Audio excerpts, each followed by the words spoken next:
guys, magluto ta breakfast. Kanang easy way nga breakfast nya ipulan na tag kinaog kubos lang. So kubos na with the twist na ni siya. I-try na ko ni siya, no. Testingan na to. Tang nagpainit sa tong karahay diha. Ay grabe ka ang ripod sa pikas nagluto ko og warat anab. Kahit kay trabaho here. Laban lang inahan. Laban lang kita ni inahan, no, kay wa man tay laing mahimo ani. Kinahanglan jud nato mulaban, sana all.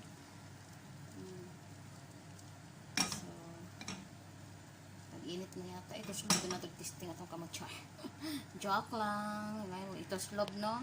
So ibutang na to ni ato ang egg.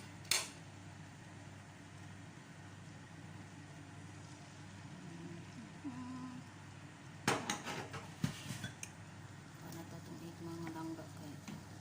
Hanggang siya egg.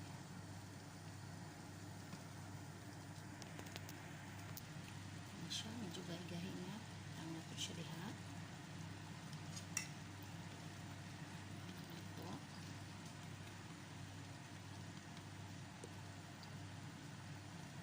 Mga langga, ako siyang gibaliktad. Lisod, man kayo mo gunit o kamera, no. So, ako naman isa. So, gibaliktad na ko siya.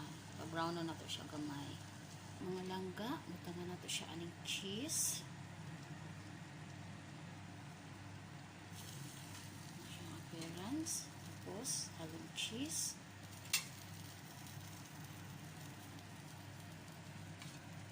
Tapos, ato ni siya i-flip.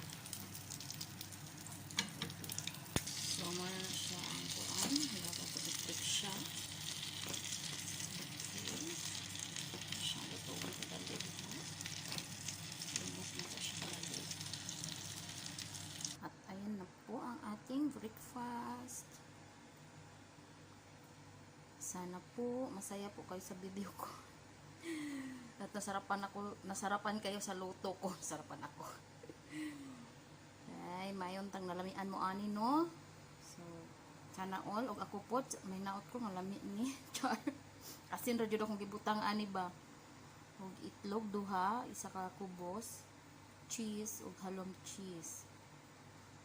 Dili lang taman. Salamat sa pagtan-aw, guys. God bless us.